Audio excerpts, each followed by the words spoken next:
Pode gravar, Leandro. Então tá joia.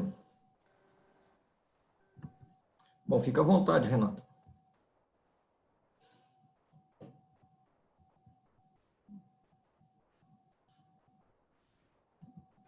Para deixar só um videozinho, só uma face.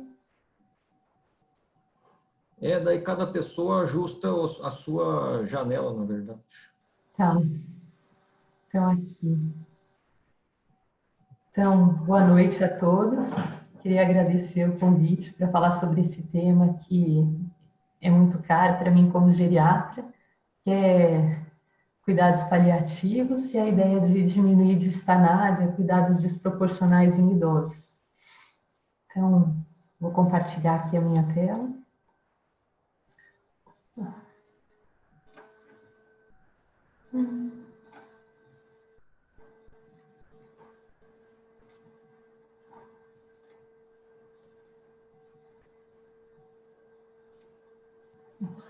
Então, hoje nós vamos falar sobre atendimento a idosos com Covid e cuidados paliativos. É importante, quando a gente revisar essa aula futuramente, lembrar que ela foi dada no dia 22 de abril de 2020, porque as coisas que a gente discute estão mudando com o tempo, em decorrência dos fatos e do progresso científico com relação ao Covid. Para quem não me conhece, eu sou Renata Dipp, geriatra, atuo também na pneumologia na UEL, tenho mestrado e doutorado pela nossa saúde coletiva aqui da UEL e atualmente sou a coordenadora da Comissão de Cuidados Paliativos, do HU. Então vamos começar? Primeiro, uma paciente, cenário 1, uma paciente de 91 anos, mulher hipertensa, cuidadora do marido, totalmente independente, está com tosse, febre, coriza há 2 dias, uma temperatura de 37,2. Ela não viajou recentemente, mas visitaram-na de São Paulo e da Itália. Mas essas pessoas que visitaram não estavam doentes. O estado geral da paciente está um pouco abaixo do seu habitual. Então, eu queria lançar a primeira pergunta, Leandro. Você poderia colocar, por favor, no chat? Ah, não sei se é possível, né? Enquanto eu compartilho tela. É possível? Vamos descobrir.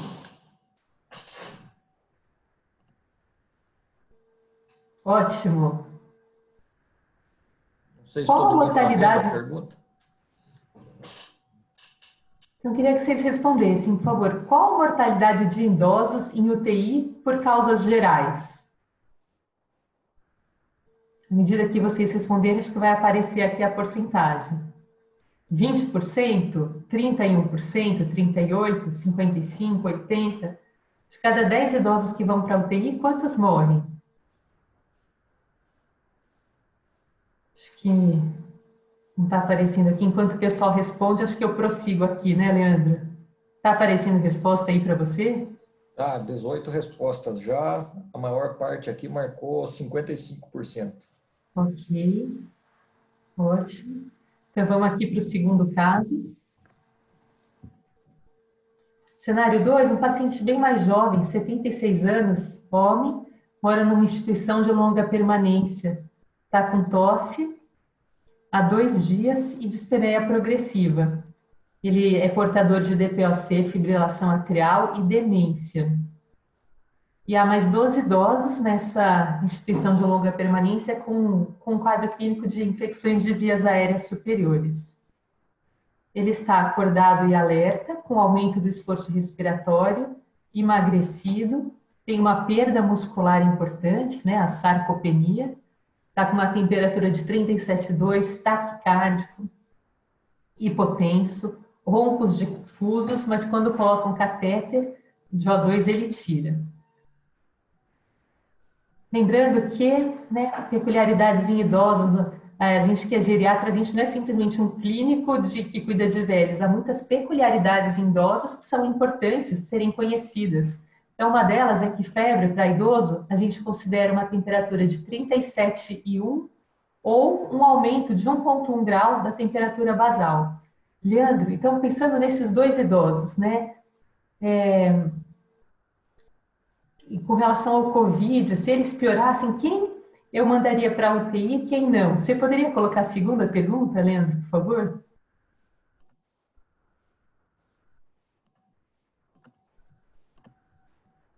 Pronto.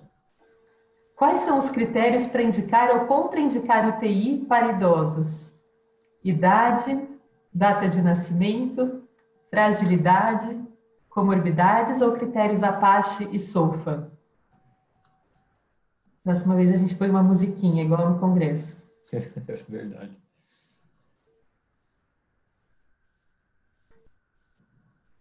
Bom, então vamos prosseguir. Como é que estão as respostas aí, Leandro? Aqui já 17 respostas e a maioria marcou fragilidade. Estamos começando bem. Então vamos lá. Então, quais são os objetivos dessa apresentação de hoje? Primeiro, evitar tratamentos desproporcionados em idosos frágeis. Segundo, evitar o que a gente traduz por ageísmo, que é não dar alguns tratamentos que são devidos aos idosos por causa da idade. E terceiro, fornecer noções de controle de sintomas em cuidados paliativos para esses pacientes com Covid. A gente vai ter aqui a nossa convidada especial, né, Ana Carolina Cotinga. Eu queria relembrar alguns conceitos. O primeiro é distanásia ou obstinação terapêutica. O que é isso? É quando eu faço tratamentos, procedimentos médicos desproporcionais, visando prolongar artificialmente a vida humana, o que transforma o final da vida numa experiência de muito sofrimento inútil, prolonga o sofrimento, gastos de recursos humanos, gastos financeiros, e o paciente acaba evoluindo a óbito da mesma forma. Então, seria um investimento desproporcional desnecessário. Então, desproporcional é uma palavra-chave para a gente pensar em idosos frágeis com Covid. Então, essa aula nasceu, em princípio, o germe dela foi a preocupação com isso que acontece no PS, no nosso pronto-socorro e nos pronto-socorros por aí, que são idosos que chegam entubados ou são entubados sem indicação disso. Então, eu queria passar, né? A gente viu o primeiro conceito de tratamento médico, tratamento de saúde desproporcional para a condição da pessoa. A segunda ideia é que, para eu avaliar a proporcionalidade de um tratamento, um dos parâmetros importantes se chama fragilidade. Fragilidade. E tudo que a gente vai raciocinar aqui é pensando para quem indicar ou não indicar UTI e ventilação mecânica para idosos em tempos de Covid. Então, há muitos protocolos sendo elaborados mundo afora e há 3 elementos base para a compreensão do nosso raciocínio aqui essa noite. O primeiro é a fragilidade, o segundo é ver qual a mortalidade de idosos em UTI, e o terceiro, vamos ver algumas noções de bioética que nos iluminam para essas escolhas. Quem são os idosos frágeis? Que critérios utilizar? Idade? Não, idade nunca. Nós conhecemos idosos de 91 anos, ativos, independentes, lúcidos, e idosos de 60 que são o contrário, dependentes, depressão, Alzheimer. Não é a idade o que conta, é o que a gente chama em geriatria de capacidade funcional. Como avaliar essa capacidade funcional, né? Tudo que o idoso é capaz de fazer, entender e vivenciar. A gente tem aqui as atividades básicas de vida diária, instrumentais, e esses outros 3 scores que eu vou apresentar brevemente. Então, quando vocês virem um idoso, né, não importa tanto a idade, importa eu ver, ele é dependente ou independente para as atividades básicas de vida diária? Toma banho sozinho, se veste corretamente sozinho, utiliza o banheiro contando tudo, sai do banheiro limpo e vestido corretamente após urinar, evacuar, se alimenta sozinho, o que inclui não só ter o prato e pôr na boca, mas abrir o Tupperware, né? Se vira bem para se alimentar se estiver sozinho em casa. E as atividades instrumentais, se cuida das finanças, toma os remédios sozinhos, cuida da limpeza da casa, da roupa, faz compras sozinhos ou não, utiliza o telefone. Então, isso é um parâmetro importante para eu avaliar a capacidade funcional de um idoso. Mais recentemente, em 2016, foi publicado esse índice de vulnerabilidade, que eu pus aqui para a gente ter parâmetros que são necessários para eu estimar a capacidade funcional desse idoso, que é o que vai me ajudar a ver e se ele for para a UTI, vai evoluir bem ou mal, são parâmetros importantes. Vocês veem aqui que são, esse score conta com a idade, a autopercepção de saúde, o que acabamos de ver, de AVD e AIVD, atividades básicas e instrumentais de vida diária, também a cognição, a mobilidade é muito importante, capacidade de comunicação e as comorbidades. E aqui tem uma pontuação para a gente avaliar a vulnerabilidade clínica desse idoso. E aí, com base nessa pontuação, a gente tem essa escala em que aqui seria o idoso com baixa vulnerabilidade e à medida que ele está mais frágil, a gente tem aqui idosos que não se beneficiariam de terapêuticas avançadas de assistência de suporte à vida. Então, aqui, um dos primeiros fluxogramas que saiu no Brasil para ver idosos com Covid foi o do CONAS, dos secretários, como é que se fala isso? De Assistência Nacional à Saúde, CONAS, né? Eu deixei na referência bibliográfica. E o CONAS, que elaborou esse fluxograma, vendo se um idoso iria ou não para suporte avançado de vida, UTI, ventilação mecânica, com base nessa estratificação. A partir de 6, nós poderíamos tentar algum suporte, né, O2, avaliar como que o idoso responde, não iria direto só para cuidado paliativo. E a partir de 8, esse paciente, em princípio, no fluxograma deles, não iria para a UTI. Então, aqui, lá estava um pouco borrado, aqui os extratos de uma maneira mais clara. Então, 6 são idosos que já têm um declínio parcial naquelas atividades instrumentais, mas são independentes para as atividades básicas. E aqui o fluxograma é bem interessante, se vocês derem uma olhada depois, tem o link no final. Esse fluxograma tem videoaulas que explicam a capacidade funcional do idoso, e aqui o fluxograma, vocês veem aqui, né, extratos 6 e 7, ele parte dentro desse score para outra avaliação, se o paciente tem uma doença avançada incurável. Sim, iria direto para um plano avançado de cuidados paliativos. Não, tentar isso aqui, manejos clínicos conforme protocolos específicos. Então, aqui um pouco mais claro. E como avaliar, né? Se o paciente está no extrato 6, eu usaria, por exemplo, o SPICT, que eu quero apresentar para vocês, que é isso aqui. Esse instrumento me ajuda a ver quando que o paciente precisa de cuidados paliativos, isso em geral, pensando agora não só em COVID, mas doentes, jovens e idosos em geral. Quando estão com câncer com essas características, demência aqui, por exemplo, doença respiratória, falta de ar em repouso, não dá para a gente discutir só isso aqui, seria, né, uma aula, mas isso acrescenta um dado à minha avaliação da situação clínica daquele idoso, se ele está mais avançado ou menos. Aqui, para vocês verem como a fragilidade é um critério importante, é a escala americana Clinical Frailty Scale, que se baseia nas atividades, na capacidade funcional do idoso de realizar aqui aquilo que a gente viu, olha como é importante, as atividades instrumentais de vida diária, arrumar a casa ou não. Nesse 6 é o paciente que não consegue tomar banho sozinho. E aqui uma outra escala, que é a escala de performance paliativa, que no 50 é um paciente que passa a maior parte do dia sentado ou deitado. É um outro parâmetro importante para eu avaliar a capacidade funcional desse idoso. No entanto, não é tão simples, não é nada simples fazer um fluxograma, né, para vocês quando estiverem no PS, na linha de frente, difícil. Não é fácil fazer um fluxograma matemático determinado quando indicar UTI ou não, né, que acho que é uma das questões mais importantes que a gente vai ter que ver.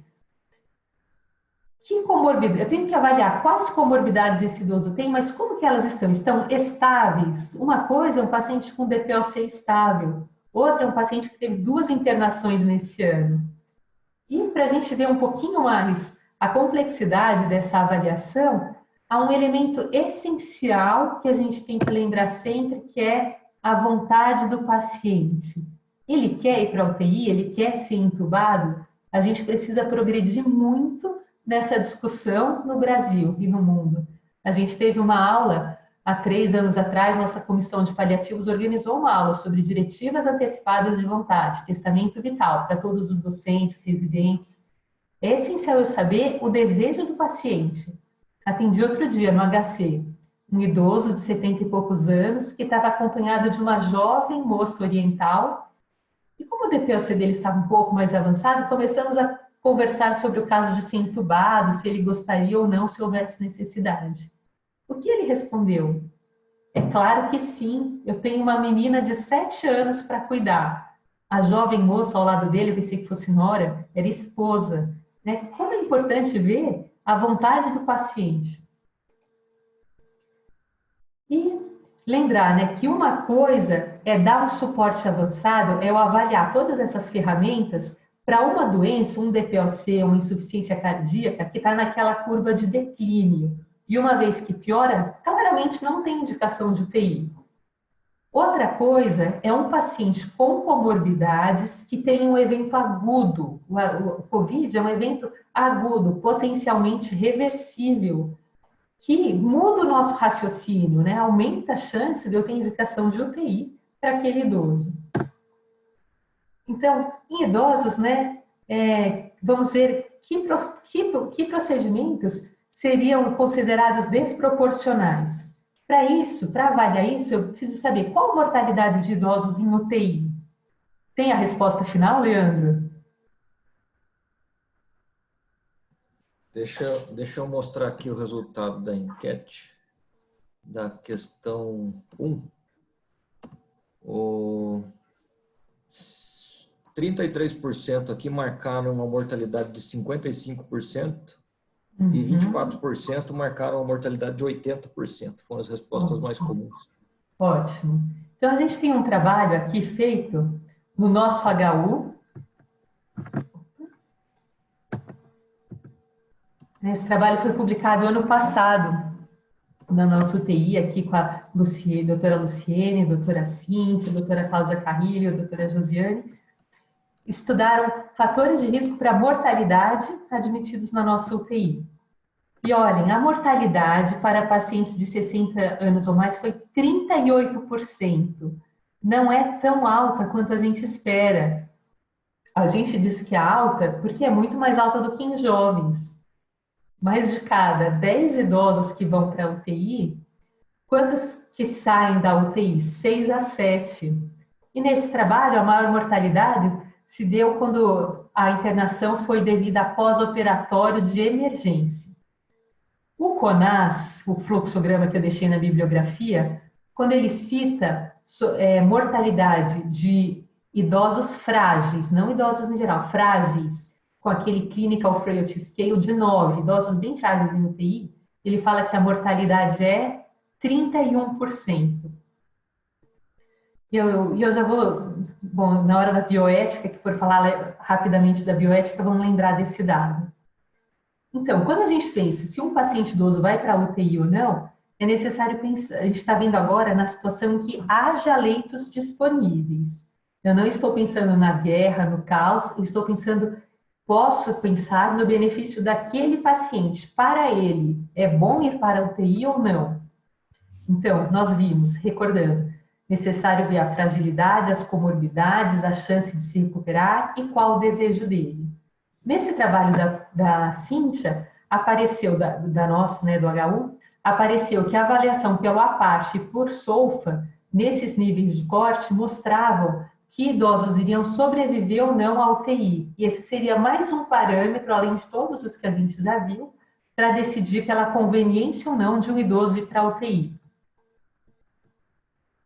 Então, a APACHE seria mais difícil para a gente aplicar no COVID, mas o SOLFA seria uma ideia. Habitualmente, agora de novo, pensando fora de Covid, pensando UTI em idosos, e nem idosos, né, para todo mundo, como se faz a priorização para acesso a leito de UTI? Em vários lugares sempre está em falta, a gente vive em escassez de recurso.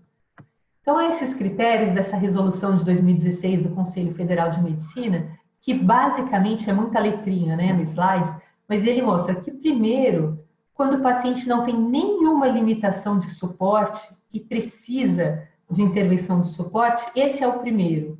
O segundo é o que não tem limitação de suporte, precisa só de monitor, porque pode precisar de suporte. Em terceiro lugar, os que têm limitação e precisam intervenção de suporte à vida, depois a mesma população que necessita só de monitorização. Então, já existem critérios para indicar UTI ou não. No entanto, temos que lembrar que idosos que vão para a UTI podem ter mais benefício do que se ele não for para a UTI. O motivo da internação, a gravidade da internação determina o prognóstico, lembrando que não é só a idade e não é só fragilidade. Assim como o status funcional 2 semanas antes da internação. Olha que interessante, né? Como que esse idoso costuma se apresentar no seu dia a dia. E agora, qual que é a mortalidade em pacientes entubados que foram para a UTI com Covid? Há poucos trabalhos, né? Eu não tive chance de avaliar a fundo o quão bom esses trabalhos são ou não, mas eu queria apresentar alguns trabalhos que já saíram. Então, primeiro, ele fala aqui, né? Pacientes entubados em geral com mortalidade grave. Nesse trabalho, mostra que pacientes com Covid que foram para a UTI, a mortalidade foi de 50%. Está falando aqui de pacientes em geral. Quem foi entubado, 50% nesse trabalho. Nesse outro trabalho, a mortalidade já foi de 26%. Esse trabalho na Itália. Esse outro trabalho na China mostrou uma mortalidade, agora a população de estudo só idosos, com comorbidades, com uma mortalidade entubado por Covid de 61%. E, então, nesse trabalho, houve 25 idosos com pneumonia grave, e desses, 18 faleceram. 72% nesse outro trabalho. E aí, queria falar umas ideias de bioética. Então, quando eu estava preparando essa aula, a ideia que eu tinha como geriatra é idosos frágeis, nossa, né, por Covid, raramente teriam indicação de UTI. No entanto, no fluxograma do CONAS, ele mostra uma mortalidade, não por Covid, idosos bem frágeis, Clinical Frailty Scale de 9, em UTI mortalidade de 31%. Isso me chamou muito a atenção. Nossa, mas se 7 saem da UTI, os frágeis podem ter indicação de UTI, principalmente se eu pensar que o Covid é um evento agudo, potencialmente grave, concordo, mas um evento agudo que incide num doente com uma comorbidade. E fui conversar com o professor Siqueira. Deixa eu só falar um outro dado importante. Um outro trabalho mostrou mortalidade por Covid em idosos, não só UTI, em geral. Né? Vocês viram que um idoso chinês de 103 anos sobreviveu ao Covid. Então, pegando toda a população idosa, qual a mortalidade? 20%. 20%. Por que se fala que é alta? Porque é muito mais alta do que a população em geral, que parece que a mortalidade em alguns trabalhos é 1,4%. Então, fui conversar com o professor José Eduardo Siqueira, que é um grande nome em bioética no país, foi nosso docente da UEL, é o titular de bioética da PUC atualmente. E ele me falou, né, conversamos então sobre isso que apresentei para vocês, tratamentos desproporcionais, e ele disse que na bioética não é ético eu privilegiar um paciente sobre o outro. Eu estava conversando, doutor Siqueira, e quando não houver recursos, né, para quem indicar, para quem não indicar? Ele me disse que a bioética não me dá valores para eu falar, essa pessoa merece, essa pessoa vale, essa não. Na bioética eu tenho que tentar salvar a todos para os quais aquele tratamento seja proporcional. A bioética me fala de distanásia, pacientes para quem o tratamento é desproporcional. Então, vamos lá, com calma, calma. Um caminho é conseguir mais recursos para que as pessoas sejam atendidas nessa situação concreta Covid agora. E isso foi o que aconteceu no nosso HU. Houve uma campanha econômica muito bem sucedida para nós termos mais recursos, comprar ventiladores. E há também o planejamento de ampliação dos leitos totais de UTI. Aqui, sujeito a modificações, eu tinha posto o número, mas nosso HU, né, é a referência para a Covid no norte do Paraná. Muitas cidades, é muita gente. Então, o que seria distanásia? Que idoso que certamente não iria para a UTI pensando nele?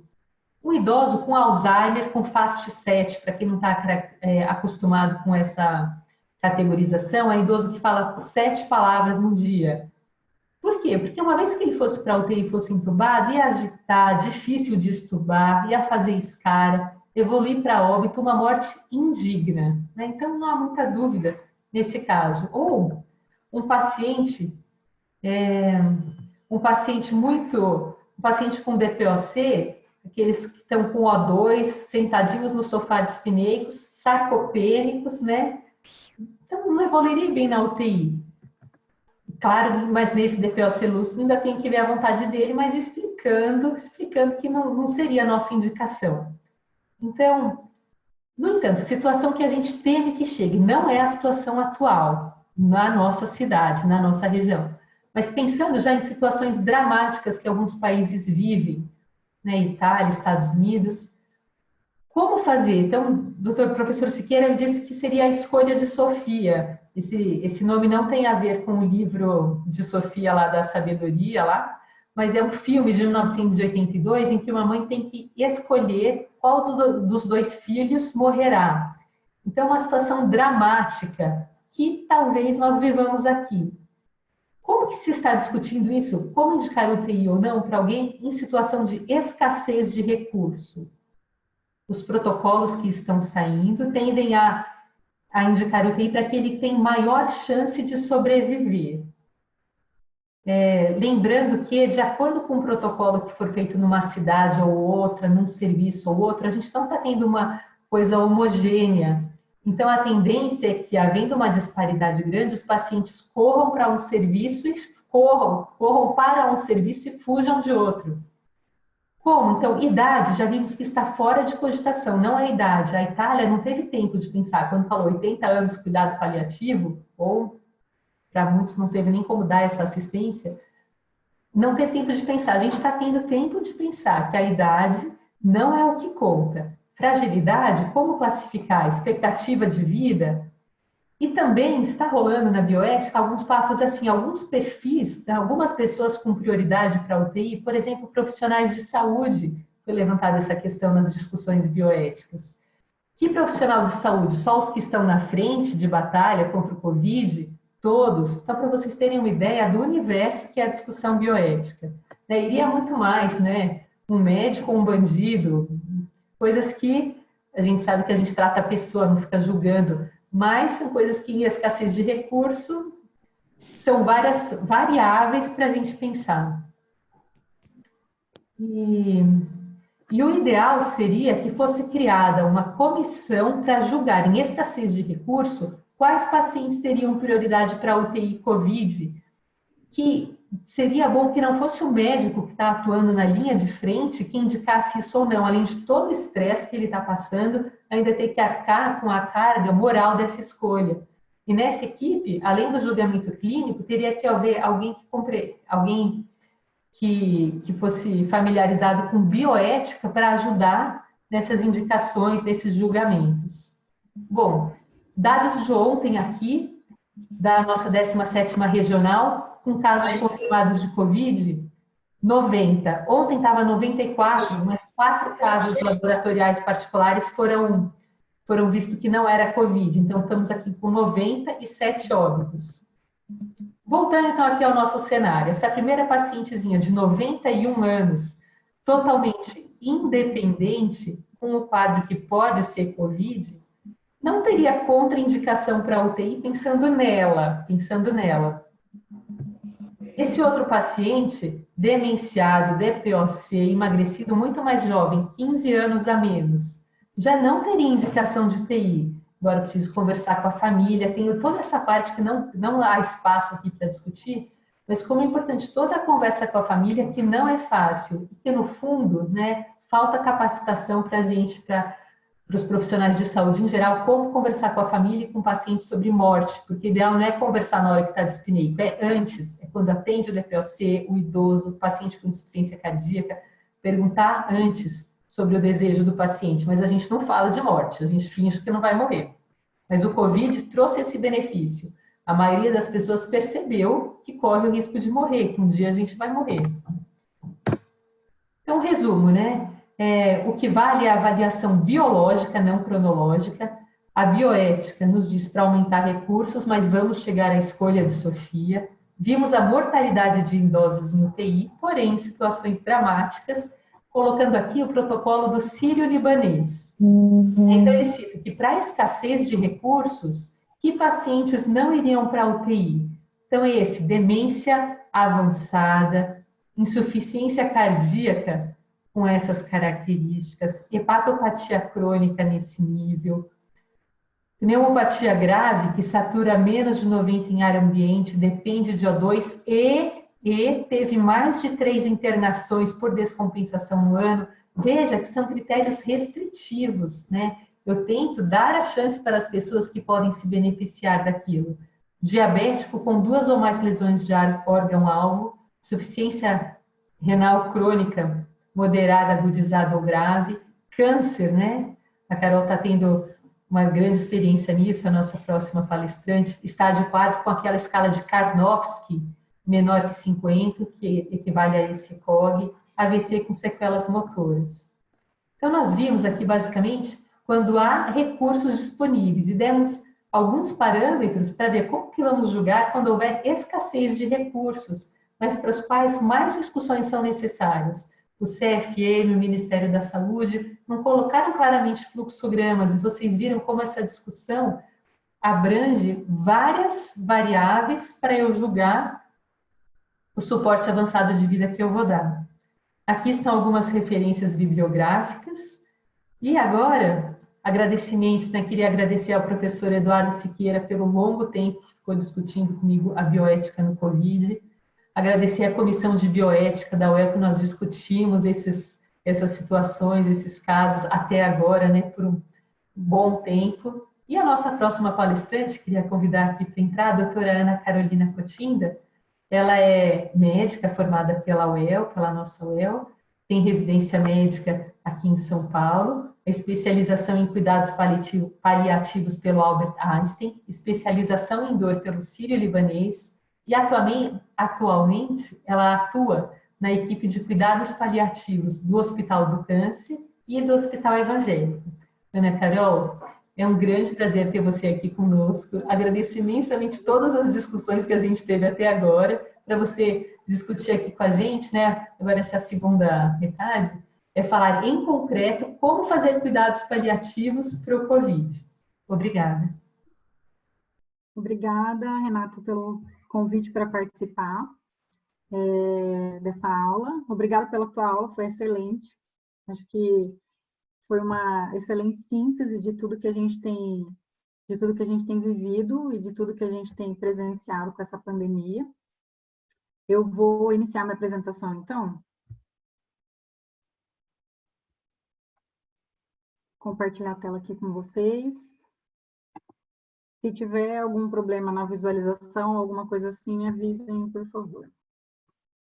Bom, então eu vou começar aqui, pegando o gancho que a Renata deixou agora por último para a gente. A minha parte da apresentação vai, então, visar o controle de sintomas no paciente adulto portador de Covid-19 em cuidado paliativo.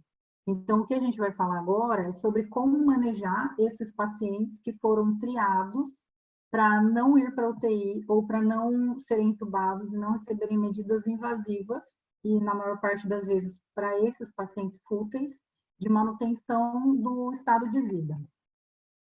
E aqui eu quero lembrar uma coisa, que quando a gente fala de vida, e a gente diz que a gente está escolhendo quem vai viver ou não, uma coisa que tem que ficar bastante clara para todo mundo é que esse conceito de o que é qualidade de vida para cada um muda. E essa é a grande importância, que a Renata contou muito bem, da gente conhecer o nosso paciente.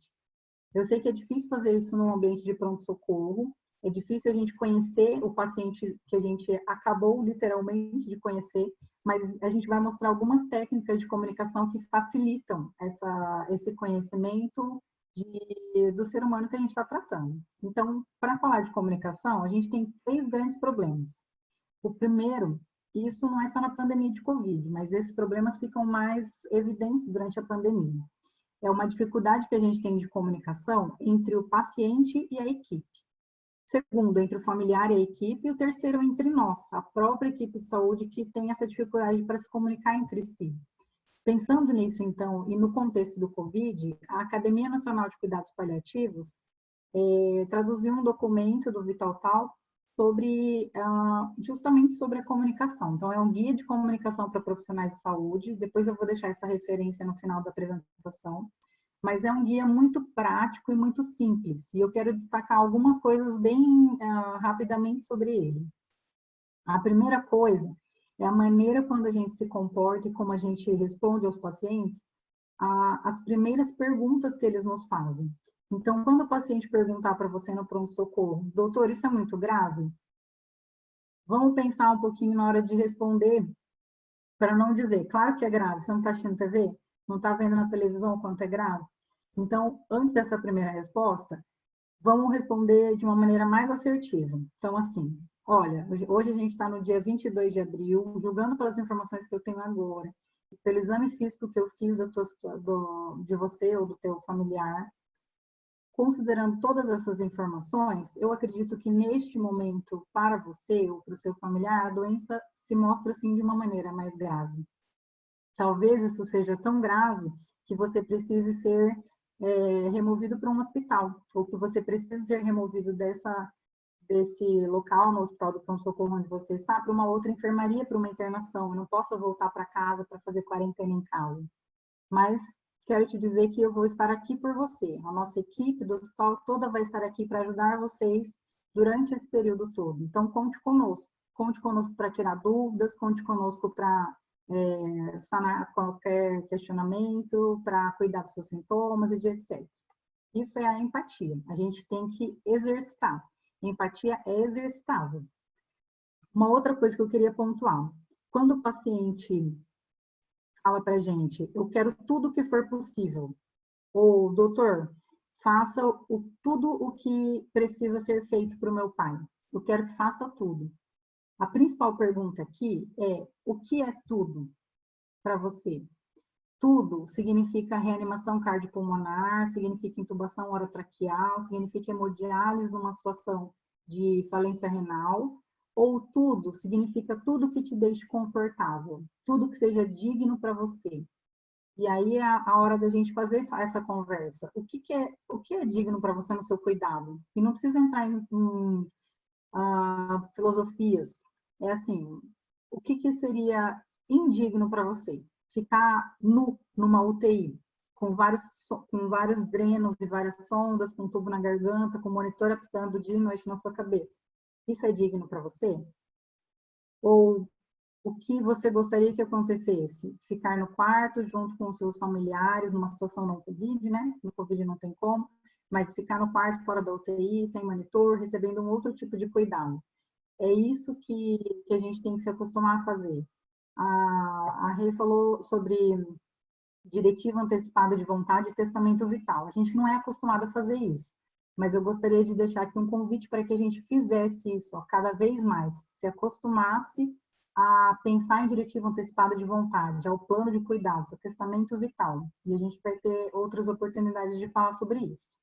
O principal mote da minha aula hoje é falar sobre controle de dispneia no COVID. Dispneia é a falta de ar e a gente tem que avaliar alguns passos antes da gente entrar propriamente no manejo clínico da dispneia. Então, primeiro, esse paciente tem uma doença em fase avançada de evolução, ele é um DPLC crônico, que já tem dispneia de base, ele é um ICC crônico, classe funcional 4, que já está ruim de base, ele é um paciente com CA pulmonar, ele é um demenciado que já tem comprometimento por pneumonia, por broncoaspiração ou alguma outra coisa assim, ou ele é um paciente jovem sem comorbidades. Ele tem piora progressiva da funcionalidade que ele já vem apresentando? Em síndrome de anorexia e caquexia, que já vai me fazer pensar num paciente muito mais comprometido, apresenta essas crises frequentes de descompensação? Então, aqui são só algumas perguntas para instigar vocês a nunca perder o foco. Não é porque o colega do PS criou aquele paciente como não candidato a medidas invasivas que a gente precisa ir na onda e sempre fazer dessa maneira. E o inverso também é verdadeiro. Não é porque aquele paciente foi criado como investimento total e agora está entubado, está numa UTI, que a gente não pode pensar num outro cenário. A gente não pode pensar numa intubação paliativa ou alguma outra coisa assim. Eu sei que essa não é a realidade do HU, a intubação paliativa, talvez não seja a realidade da maioria dos serviços aqui em Londrina, mas existe essa possibilidade de uma medida que foi impetrada no começo do tratamento que fazia sentido naquele momento, não fazer mais sentido no próximo momento daquele mesmo paciente. E aí a gente pode mudar. Com relação, então, à dispneia. O principal manejo inicial é o não farmacológico. Então, colocar um ventilador próximo do rosto do paciente pode parecer uma medida fútil, mas a gente tem mecanorreceptores em toda a região da face que são ativados justamente por a parte mecânica, pelo vento. E isso faz um feedback direto na região central de coordenação da respiração, que faz com que os pacientes fiquem menos ansiosos e faz com que a frequência respiratória desse paciente diminua. Não só por diminuição da ansiedade, mas por essa alça de feedback direto, por mecanorreceptor mesmo. Então, não é só coisa da cabeça deles, isso é biológico. Colocar o ventilador ou qualquer fonte de vento próximo do rosto do paciente ajuda no manejo da dispneia. Abrir janelas para ventilar melhor, manter o posicionamento do paciente confortável, então verificar se realmente aquele paciente está a 35, a 30 graus, a 45, se ele está deitado, se ele tem algum acometimento de derrame pleural, por exemplo, se ele está virado para o lado certo. Utilizar as técnicas de relaxamento e de respiração controlada, medicina integrativa, manter os níveis de atividade de acordo com as limitações do paciente. Se o paciente fica dispneico para ir tomar banho, ele vai tomar banho no leito em vez de tomar banho no chuveiro. Se ele fica dispneico para comer, a gente pode fornecer, então, uma outra maneira dele se alimentar que não seja tão cansativa para o paciente. Manter os níveis de acordo com as limitações. E o principal, orientar. E a gente tem que orientar e acolher.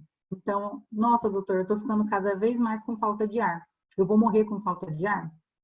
Não, o senhor não precisa morrer com falta de ar. A gente tem maneiras de ajudar para fazer com que o senhor não tenha essa dispneia tão intensa a ponto de tirar a sua paz, de achar que o senhor vai morrer assim. Então, nós temos meios de manejar isso. Eu estou aqui, a equipe toda está aqui, o senhor vai ser cuidado. Isso é o acolhimento das dúvidas, dos anseios e a orientação sobre o porquê que aquilo está acontecendo e qual é o plano terapêutico para aquele paciente a partir daquele momento. O manejo farmacológico, então, eu quero deixar só para vocês saberem que depois eu coloquei isso em forma de tabelas, que está talvez melhor para vocês fazerem os prints. Manejo farmacológico, então. Primeira coisa, que é o 1, corrija o que pode ser corrigido. Então, o paciente tem um derrame pleural, está congesto, tem qualquer infecção superposta, está em broncoespasmo, corrija todas as medidas, faça todas as medidas possíveis para corrigir o que é possível de ser corrigido. A gente está falando aqui de um paciente em cuidado paliativo, ou porque ele já estava em cuidado paliativo anteriormente à infecção por Covid, ou porque é um paciente que já tem comorbidade o suficiente, ou ele entra nos critérios do protocolo de cada instituição, e isso varia realmente de instituição para instituição, e agora ele está em cuidado paliativo, né? Então, é para esse paciente que eu estou falando. Esse paciente, virgem de opioide, com dispneia leve, pode ser tratado com codeína, nessa dose, nesse intervalo, com essa via de administração. Paciente virgem de opioide com dispneia moderada, vai ser tratado, então, com morfina, e eu já quero dizer para vocês aqui que a grande droga, a grande estrela de manejo farmacológico da dispneia é a morfina, é o opioide, em especial a morfina, né? Nessa dose por via oral, porque a gente está falando aqui de um paciente com dispneia moderada, e a gente tem a possibilidade também de fazer a morfina de liberação controlada. São 10 a 20 miligramas, uma vez ao dia. Paciente que está em franca descompensação ou que tem uma dispneia grave ou a via oral está indisponível, podemos usar a via IV e eu vou deixar aqui um highlight para a via subcutânea, que é a hipodermóclise, realmente, porque a hipodermóclise é subutilizada na maior parte dos serviços. Então, a via por hipodermóclise é uma das vias mais fáceis de ser acessadas quando o paciente não tem a via IV disponível, e ela é extremamente eficaz para infusão de várias medicações, inclusive do opioide. A dose de resgate é feita de 15 em 15, de 30 em 30, às vezes de 1 em 1 hora, até a gente controlar o sintoma. Depois que eu controlar o sintoma da dispneia, aí sim eu vou titular a dose e fazer o ajuste de 4 em 4 com a quantidade de droga que o paciente precisou. Precisamos avaliar a necessidade de ele ter uma infusão contínua do opioide, porque às vezes é aquele paciente que de 4 em 4 horas não está sendo suficiente para controlar a dispneia dele. Ele está fazendo aqueles fenômenos de fim de dose. Então, a gente precisa pensar na infusão contínua do opioide, em bomba de infusão contínua. Nesse caso, eu vou manter a dose diária e vou fazer os resgates. Se a dose diária estiver sendo ineficaz, a gente aumenta, e se ele estiver sedado em excesso, a gente vai diminuir. Então, aqui, a gente tem que prestar muita atenção em detalhes. A dispneia no COVID não é fácil de manejar. Vários estudos já têm mostrado que é uma dispneia com características mais complicadas de manejo. Então, é muito importante nessa hora que a gente atue realmente como uma unidade, como uma equipe de médicos geral, para que a gente tire dúvidas um com o outro, para que vocês tenham para onde correr. E realmente as coisas começarem a ficar mais difíceis. Nem todos os serviços têm serviço de cuidado paliativo, mas eu tenho certeza que todos vocês têm acesso a algum colega mais experiente no manejo da dispneia. Então, façam uso dessa comunicação. Pneumopata e cardiopata, a gente tem que iniciar com metade da dose, porque eles têm, esse perfil de paciente tem uma chance maior de intoxicação. A gente precisa levar em consideração que a ansiedade piora a dispneia. Então, se o paciente estiver ansioso, considere associar um benzodiazepínico. E eu vou falar sobre drogas e doses daqui a pouquinho. Paciente tolerante ao opioide, então, que faz uso crônico, às vezes as doses precisam ser aumentadas. Elas são de 25% a 50% maiores do que no paciente virgem de opioide. E a dose de resgate, então, é de 1/6 da dose diária total. Eu também vou colocar isso para vocês aqui mais para frente. Então, vamos pensar da seguinte maneira, para organizar o raciocínio. O paciente apresenta sinais de desconforto respiratório. Como é que eu faço? Não se preocupem com as informações, a gente vai passar pausadamente e vocês vão ter esse material para rever depois, se vocês necessitarem. Então, a gente vai iniciar fazendo morfina em bolos. E eu quero deixar claro que bolos é bolos. Não precisa diluir em 100 ml de soro e nem fazer correr em 1 hora. É bolos. EV ou subcutâneo por hipodermóclise de 1 a 2 miligramas. E a gente vai reavaliar esse paciente em 15 minutos. Eu não vou fazer o bolos e voltar para reavaliar em 2 horas. Em 15 minutos. Porque esse paciente tem desconforto respiratório, que é uma das coisas mais angustiantes e uma das maneiras mais indignas de se morrer. Se persistirem os sinais de desconforto, a gente vai repetir esse bolo de 15 em 15 minutos por até 3 vezes. Se ainda persistir, eu vou mostrar para vocês na próxima parte dessa tabela. Supondo que esse paciente, que você fez o bolo, reavaliou, melhorou, a gente vai manter, então, a dose de morfina intermitente de 4 em 4 horas, 1 a 2 miligramas. E prescrever a dose de resgate. Isso é importante, porque a maior parte das vezes, o que acontece é a gente prescrever a dose intermitente ou a dose em infusão contínua e esquecer da dose de resgate, 1/6 da dose diária total. Então, a dose de resgate de 2 miligramas EV subcutâneo se o paciente piorar. Por que isso é importante? Se você prescreveu e for fazer outra coisa e o teu paciente estiver ruim, isso vai poupar a enfermagem de ter que ligar para você ou para qualquer outro colega para perguntar sobre a dose, para achar alguém para prescrever, para então poder administrar para o paciente. Aqui eu deixei uma sugestão de diluição para fazer em bomba de infusão contínua, para que a solução fique com 1 miligrama por ml. Não precisa ser dessa maneira, cada instituição pode fazer o seu protocolo e cada médico tem a liberdade, obviamente, de fazer a diluição que for necessária para aquele paciente, considerando principalmente o volume de solução que o paciente pode receber. Pensando nos cardiopatas, por exemplo, que não podem receber muito, né? E a gente reavaliou o paciente. Passou ali 4 a 6 horas. O paciente precisou de mais de 3 resgates nesse período. Ou ele necessitou de doses maiores de morfina para ficar confortável. Então, ele precisou de mais do que 2 miligramas de 4 em 4. Ou é o paciente que está refratário aos resgates. Ele está desconfortável, foram feitos os resgates da maneira correta e, mesmo assim, ele está refratário a isso. Se a bomba estiver em BIC, a gente pode fazer, então, o bolos de 1 a 2 miligramas, seguido de uma infusão que antes estava a 0,5 a 1, 2 miligramas por hora, e vai ajustar essa dose a critério.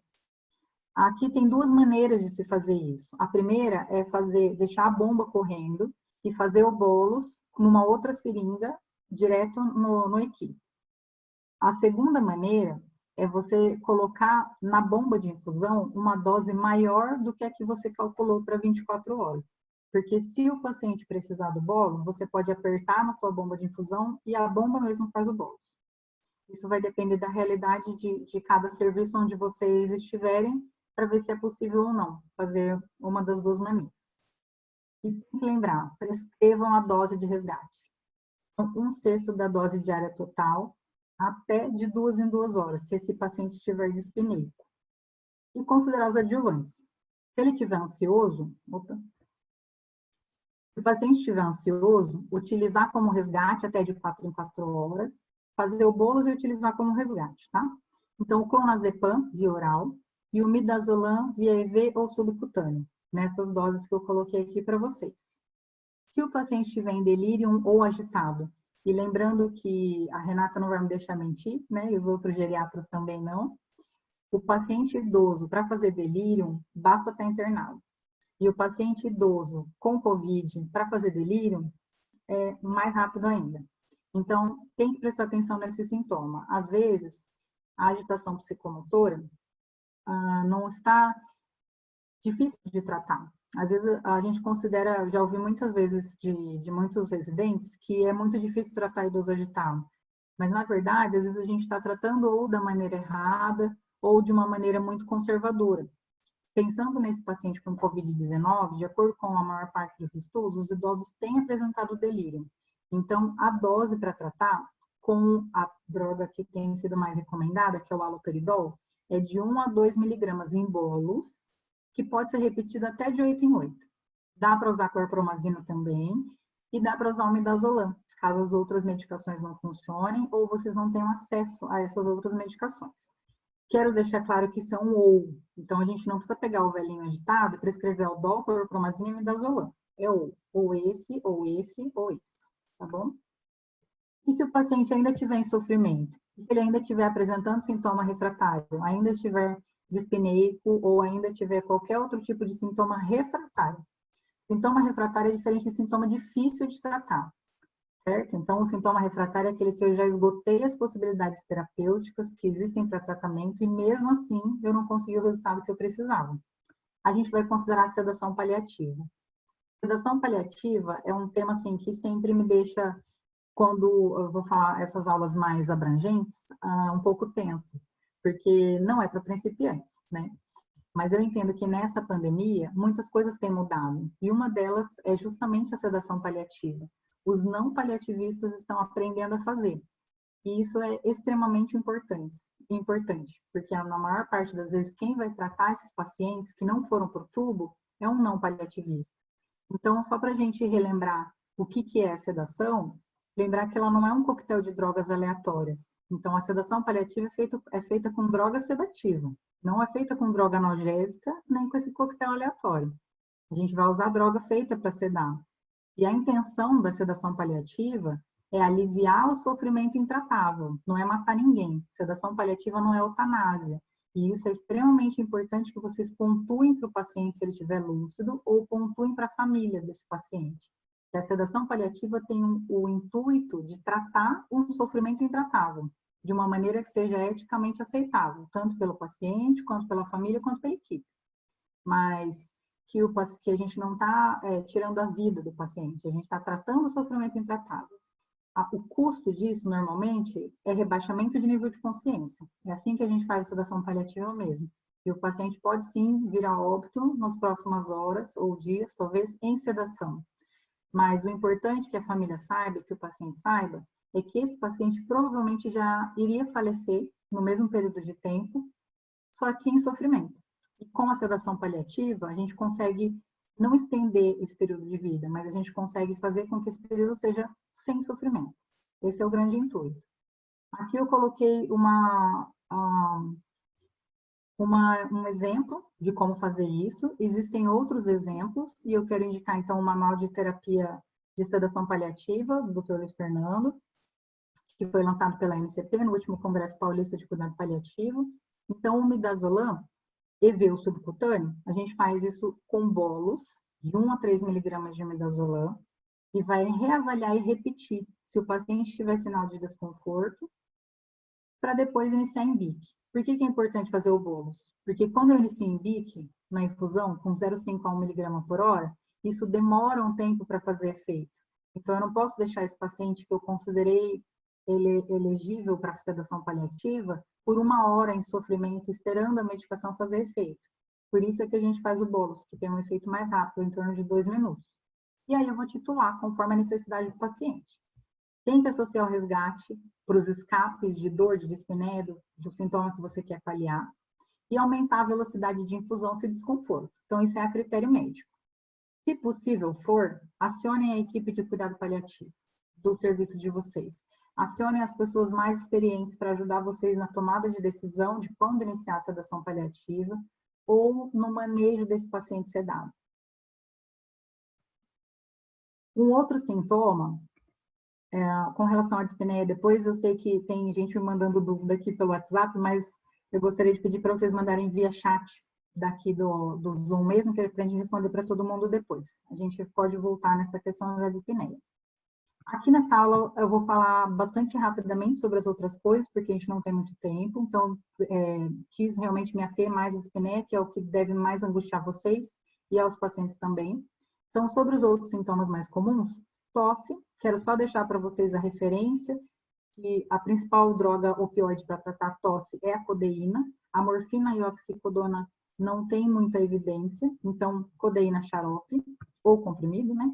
Náusea e vômito a gente trata normalmente, dependendo da causa da náusea e do vômito. Então, eu vou fazer só um apanhado geral e lembrar de novo do manejo não medicamentoso.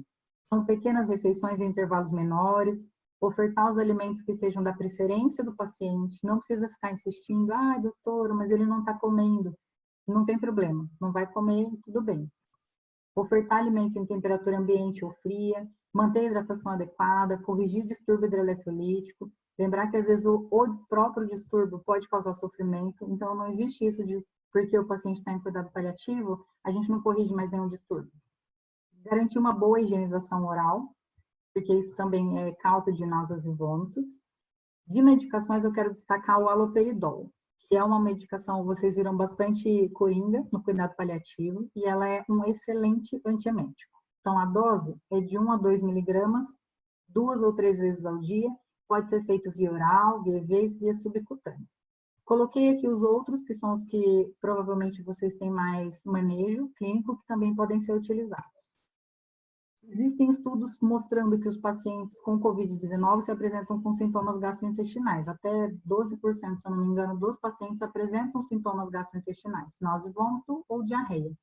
Para diarreia, então, a velha conhecida loperamida, 4 a 8 miligramas ao dia. Lembrar que a dose máxima continua sendo de 16 miligramas por dia, na via de administração via oral.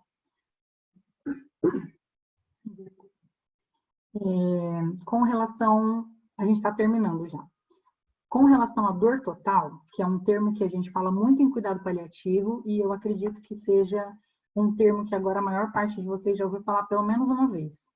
Esse paciente que vocês estão tratando com Covid, ele está com Covid agora, mas ele não é Covid-19, ele não é um coronavírus ambulante. Então, a gente precisa lembrar que esse paciente, ele, além da dor física, ou da dispneia, ou do sintoma físico que ele está apresentando, é um paciente que tem uma dor emocional importante. Ele está com medo de morrer. A gente tem medo de morrer sendo profissional de saúde, imagina um paciente que não tem o nosso conhecimento, que não tem a nossa carga para lidar com aquilo. Então, a dor emocional é importante. É um paciente, às vezes, que tem uma dor espiritual subjacente. É o paciente que está se perguntando, por que eu, Deus? Eu que sou tão bom, eu que vou na igreja todo domingo, por que eu? E a dor social. Às vezes, esse paciente com Covid, a gente tem visto acometimento de pacientes jovens, é arrimo de família. Ele vai ficar doente aquele tempo, mas ele não sabe quando ele vai voltar a trabalhar, como é que ele vai prover a família dele. Então, isso tudo, dor espiritual, social, física e dor emocional, faz parte do espectro da dor total. Então, não se esqueçam que vocês estão tratando uma pessoa com Covid, um idoso com Covid, um jovem com Covid. Ele não é o Covid. Então, vamos pensar no paciente que tem uma doença nesse momento. Quero deixar como referência o site da Academia Nacional de Cuidado Paliativo, onde tem uma página especial dentro dele sobre Covid-19, com alguns dos materiais que eu usei aqui na aula e muitos outros. Deixo para vocês lerem sobre isso, porque, infelizmente, como a Renata colocou nos últimos slides, acredito que estejamos caminhando para uma situação em que talvez a escassez de recursos vai ser realmente a nossa realidade. Hoje, que é dia 22 de abril de 2020, em Londrina, no Paraná, não estamos nessa situação de escassez de recursos como foi visto em outros lugares do Brasil e outros lugares do mundo. Mas precisamos nos preparar para o pior. A gente espera que ele não aconteça, mas precisamos estar preparados. E nesse contexto, o cuidado paliativo no manejo de sintomas vai ser essencial. Então, recomendo essas leituras a seguir. Eu sei que esse tema, cuidado paliativo, é um tema muito apaixonante, vocês vão querer ler mais sobre isso, então eu vou deixar essas dicas de leitura. Essas são as principais referências bibliográficas que eu utilizei nessa aula. E eu quero terminar com esse mural do Cobra, que é um artista lá de São Paulo. Esse mural, ele mostra pra gente que nós somos todos, é o que a pandemia mostrou, né? Que não importa a nossa raça, nossa religião, nossa religiosidade, todo mundo é da mesma raça, que é a raça humana. E junto com esse mural, eu quero deixar a frase da Cicely Saunders, que diz que o sofrimento humano ele só é intolerável quando ninguém cuida.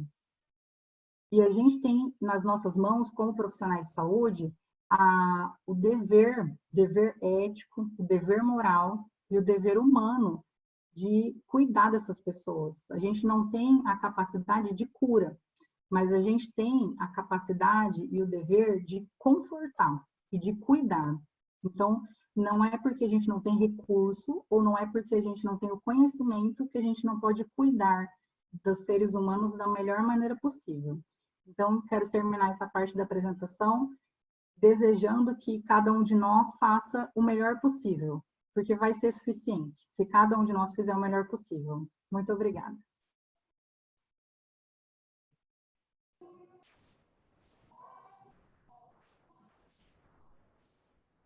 Vou parar aqui de compartilhar, estou à disposição para as dúvidas. Não sei como é que a gente vai organizar isso agora. Muito bom, Ana Carolina, muito obrigada. As dúvidas pelo chat, né? Nós já temos uma dúvida aqui. Professora Sara, gostaria de saber se você já trabalha com a realidade de extubação paliativa, né, seletiva. Ah, tá.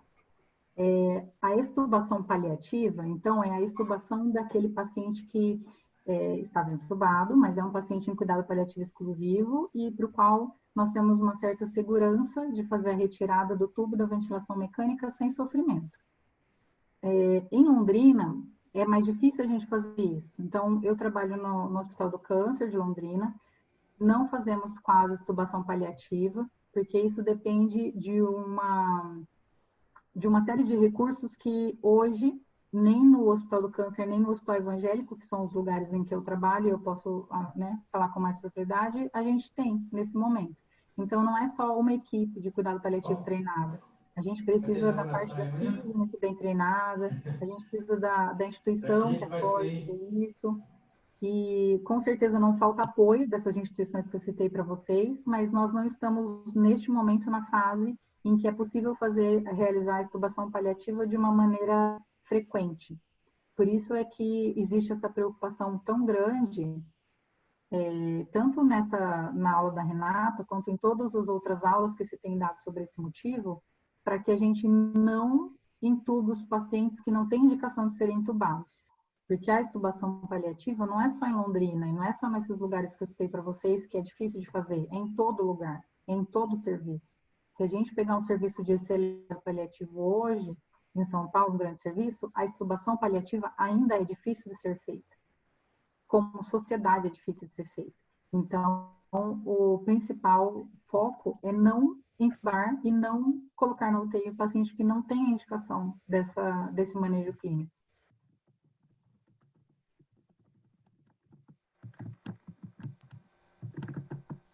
Estou vendo que ela colocou aqui que se em outros países é mais utilizado.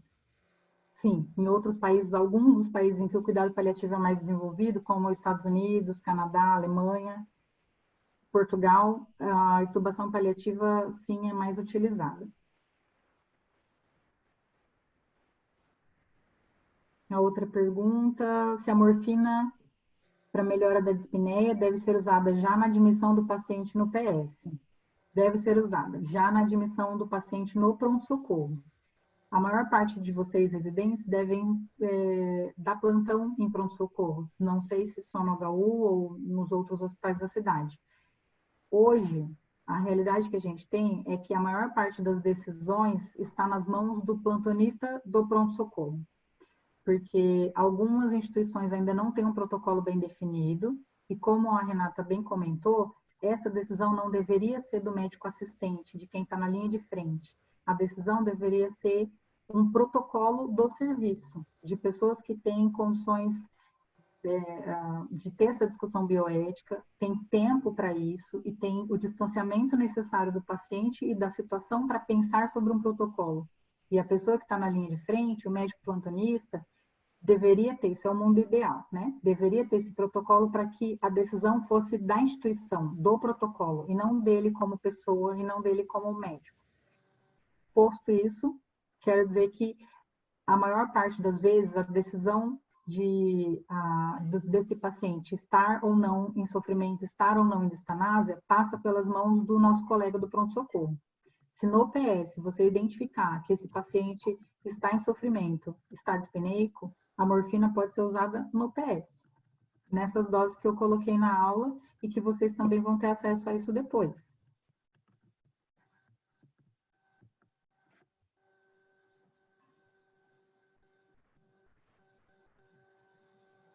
Acho que tem uma para você, Rê, sobre coleta e realização de exames contra tratamento empírico e conforto para pacientes frágeis.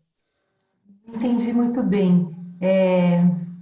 Realização de conforto para pacientes frágeis.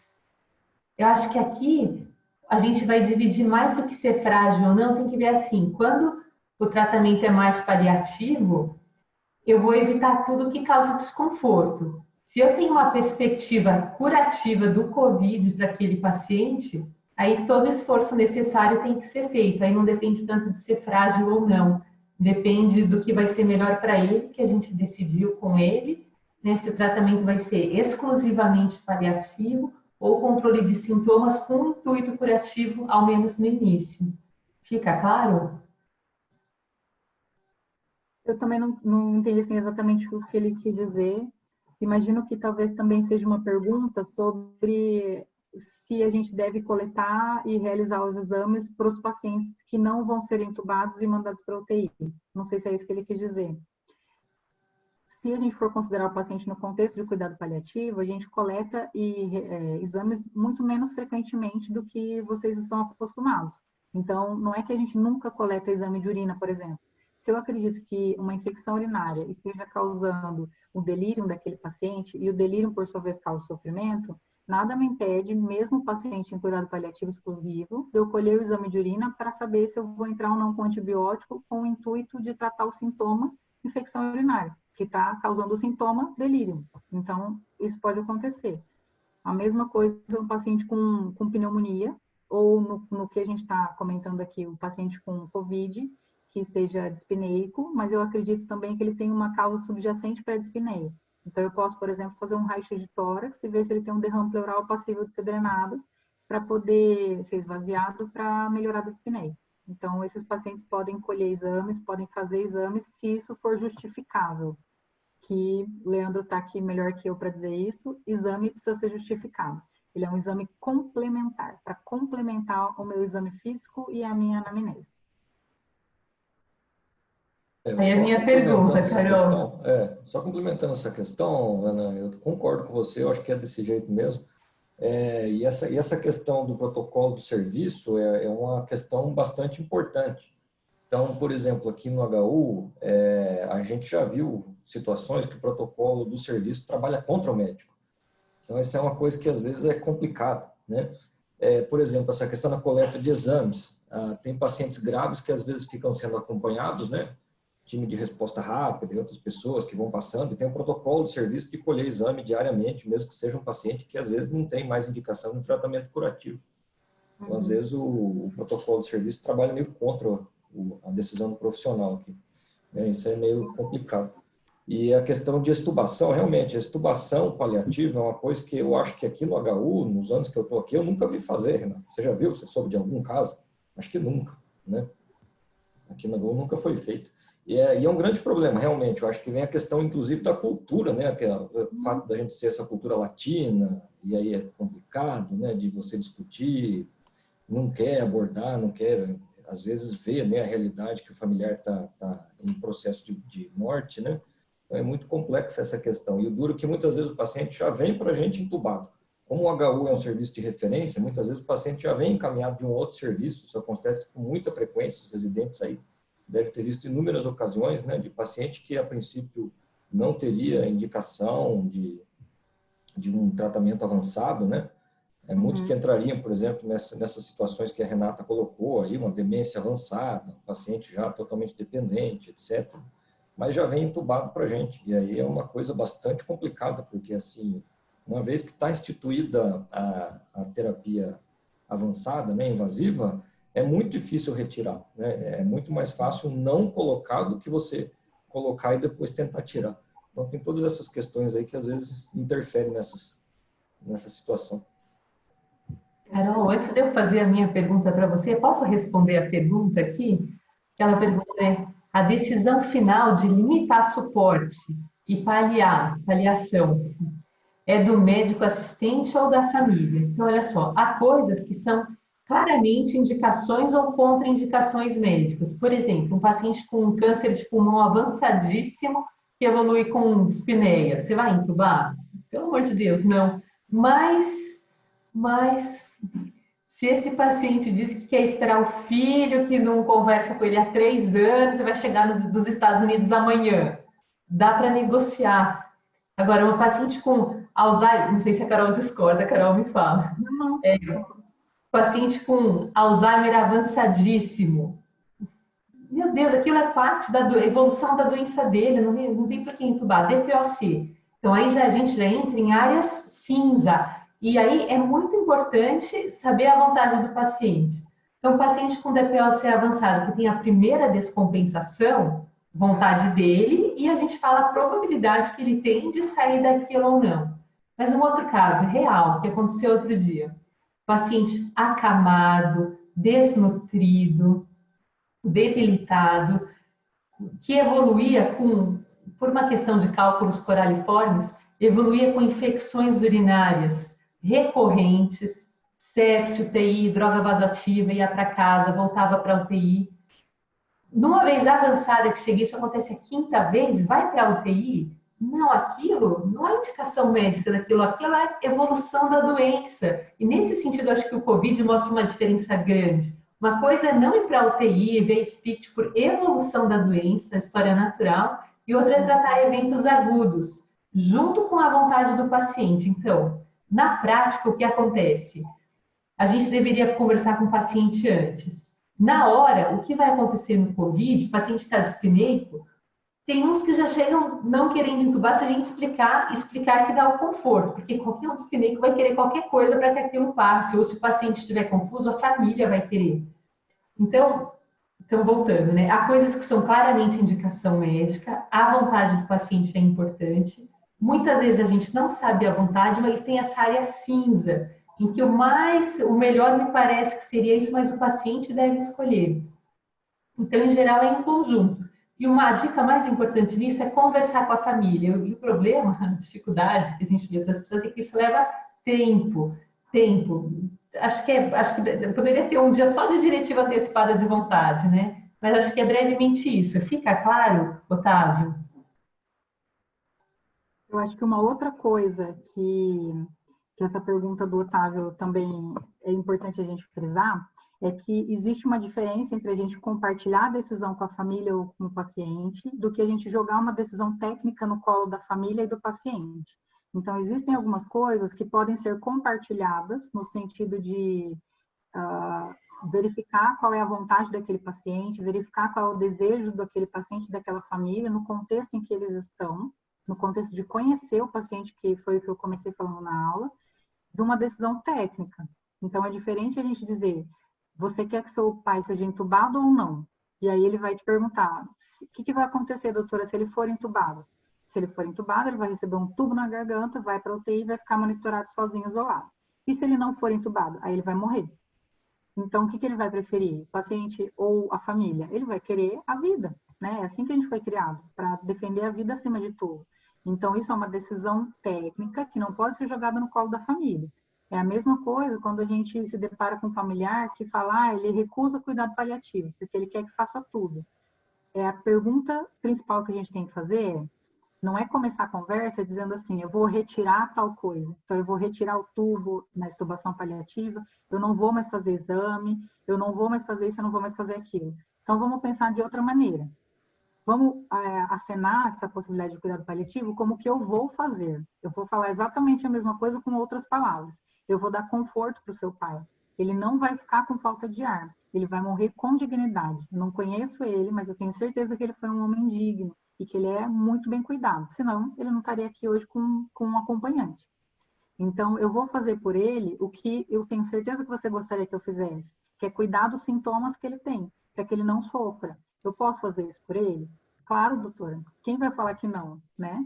E aí, nessa hora, se a gente quiser dar nome aos bois, é dizer isso é o cuidado paliativo. Então, quando você vê que ele está numa unidade de cuidado paliativo, é para isso, é para receber esse tratamento. Se vier a questão, então ele não vai ser entubado? Não, ele não vai ser entubado. Mas por quê? Porque isso não traz benefício para ele. Ele vai passar por todo a morbidade da intubação e de uma internação em UTI e, bem provavelmente, ele não vai ter o benefício disso. Ele vai passar por todo o caminho das pedras e ele não vai ver o final do arco-íris, não vai chegar lá. Porque ele já não chegaria em outro cenário. Então, é fazer esses pacientes e esses familiares compreenderem que a gente não está retirando coisas do paciente, que a gente está tratando ele da maneira mais justa possível para ele e para todo mundo.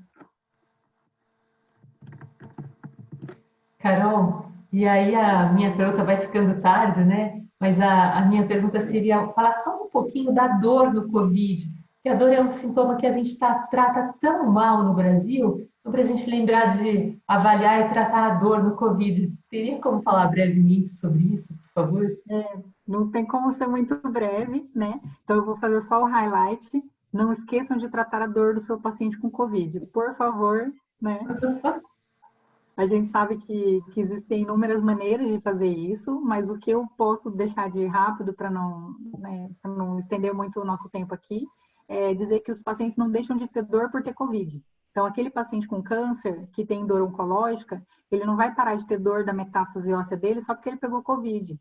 Aquele paciente que tem um tumor abdominal que comprime alguma coisa lá dentro do abdômen dele, ele não vai deixar de ter a dor porque ele pegou Covid. Paciente com dor neuropática, de qualquer etiologia, síndrome desse lavio torácico, o que quer que seja, ele não vai deixar de ter dor porque ele pegou Covid. Covid, gente, não é analgésico. Ele não é analgésico. Então, lembrem-se que esses pacientes precisam ser tratados das suas doenças de base junto com o Covid. Junto.